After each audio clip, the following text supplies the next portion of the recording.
नमस्कार दोस्तों, स्वागत है आपका हरिओम नगरी में। सबरी के बारे में तो आपने रामायण में पढ़ा और सुना ही होगा, जिन्हें श्री राम के दर्शन पाने के लिए कई वर्षों तक इंतजार करना पड़ा था। तो आज हम इस वीडियो में राम भक्त सबरी के बारे में और उनके पूर्व जन्म के बारे में विस्तार से जानेंगे। सबरी अपने पूर्व जन्म में एक रानी थी जिसका नाम परमहिसी था।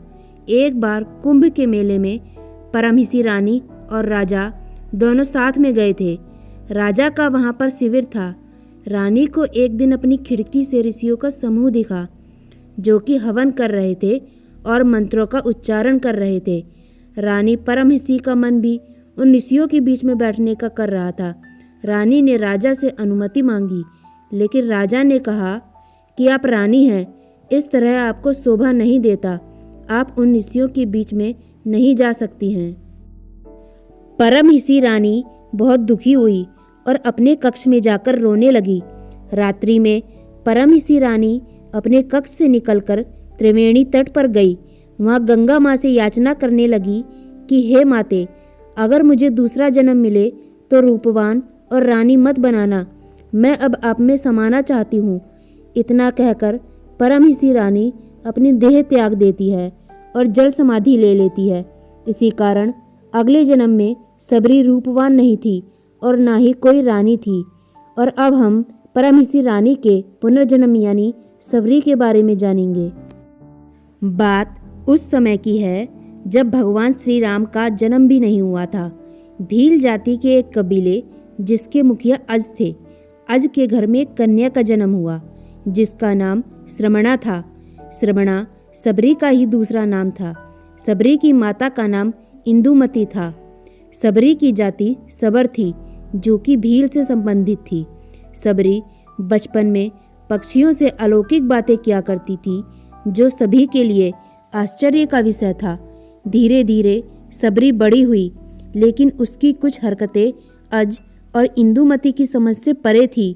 एक दिन सबरी के बारे में उसके माता पिता ने किसी ब्राह्मण से पूछा कि वह वैराग्य की बातें करती है। ब्राह्मण ने सलाह दी कि इसका विवाह करवा दो। सबरी के माता पिता ने सबरी के विवाह के लिए एक बाड़े में पशु पक्षियों को जमा कर दिया। फिर जब इंदुमती सबरी के बाल बना रही थी तो सबरी ने पूछा कि माँ, हमारे बाड़े में इतने पशु क्यों हैं? तब इंदुमती बताती है कि ये तुम्हारे विवाह की दावत के लिए हैं। तुम्हारे विवाह के दिन इन पशु पक्षियों का विशाल भोज तैयार किया जाएगा। श्रमणा यानी सबरी को यह बात ठीक नहीं लगी और कहा, मेरे विवाह के लिए इतने जीवों का बलिदान नहीं होने दूंगी। अगर विवाह के लिए इतने जीवों की बलि दी जाएगी तो मैं विवाह ही नहीं करूंगी। श्रमणा ने रात्रि में सभी पशु पक्षियों को आज़ाद कर दिया। जब श्रमणा पक्षियों को आज़ाद कर रही थी तो उसे किसी ने देख लिया। इस बात से सबरी डर गई और सबरी वहां से भाग निकली। सबरी भागते भागते ऋषिमुख पर्वत पर पहुंच गई जहां पर 10,000 ऋषि रहते थे। सबरी छुपते हुए कुछ दिनों तक, जब तक वह पकड़ी नहीं गई, रोज सवेरे ऋषियों के आश्रम में आने वाले पत्तों को साफ कर देती थी और हवन के लिए सूखी लकड़ियों का बंदोबस्त भी कर देती थी और ऋषियों के हवन कुंड के पास रख देती थी। कुछ दिनों तक ऋषि समझ नहीं पाए कि कौन है जो उनके सारे नित्य काम निपटा रहा है, कहीं कोई माया तो नहीं है। फिर जब ऋषियों ने अगले दिन सवेरे जल्दी सबरी को देखा तो उन्होंने सबरी को पकड़ लिया। ऋषियों ने सबरी से उसका परिचय पूछा तो सबरी ने बताया कि वह एक भीलिनी है। ऋषियों ने भीलिनी को नीच जाति का बताकर उस पर क्रोध किया। उसी समूह में एक मतंग ऋषि भी थे। उन्होंने सबरी को उन ऋषियों से बचाया और उसको एक कुटिया में शरण दी। सबरी मतंग ऋषि की बहुत सेवा करती थी।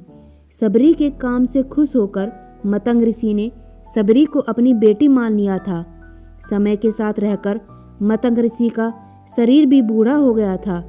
एक दिन मतंग ऋषि ने सबरी को अपने पास बुलाया और कहा कि बेटा, मैं अपना देह त्याग रहा हूँ, बहुत साल हो गए इस शरीर में रहते रहते। सबरी ने कहा कि एक पिता को मैं वहाँ छोड़कर आई हूँ और आज आप भी मुझे छोड़कर जा रहे हैं। अब मेरा ख्याल कौन रखेगा? मतंग ऋषि ने कहा कि बेटी, तुम्हें चिंता करने की जरूरत नहीं। राम तुम्हारी चिंता करेंगे और ध्यान भी रखेंगे, और राम खुद तुम्हें खोजते हुए इस कुटिया में आएंगे और तुम्हें उनके हाथों ही मोक्ष मिलेगा। सबरी ने मतंग ऋषि के इस वचन को पकड़ लिया कि राम आएंगे। अब सबरी रोज भगवान के लिए फूल बिछाकर रखती, उनके लिए फल तोड़कर लाती। वह पूरे दिन श्री राम का इंतजार करती और कहती, मेरे श्री राम आएंगे, मेरे श्री राम आएंगे। इंतजार करते करते सबरी बूढ़ी हो गई, लेकिन अब तक श्री राम नहीं आए। फिर एक दिन आ ही गया जब सबरी के वर्षों का इंतजार खत्म होने वाला था। सबरी ने फूल बिछाकर रखे थे। सबरी श्री राम के लिए बेर तोड़कर लाई थी, और यह निश्चित करने के लिए कि बेर मीठे हैं या खट्टे, सबरी ने एक एक करके बेर को चखा और उनमें मीठे बेरों को श्री राम के लिए रख दिया। जब भगवान श्री राम आए तो सबरी फुर्ती के साथ भागती हुई श्री राम के पास गई और उन्हें घर लेकर आई। सबरी ने भगवान राम का खूब आदर सत्कार किया और उनको वे झूठे बेर खिलाए जो सबरी ने चख चख कर श्री राम के लिए रखे थे। सबरी और राम का संवाद बहुत देर तक चला। इस प्रकार सबरी के वर्षों का इंतजार खत्म हुआ था और उसको भगवान श्री राम मिले थे। और अगर आपको ये जानकारी पसंद आई हो तो वीडियो को लाइक, शेयर एंड सब्सक्राइब जरूर करें और बेल आइकन को प्रेस करें, जिससे आपको हमारे आने वाली सभी वीडियो का नोटिफिकेशन मिल सके। धन्यवाद।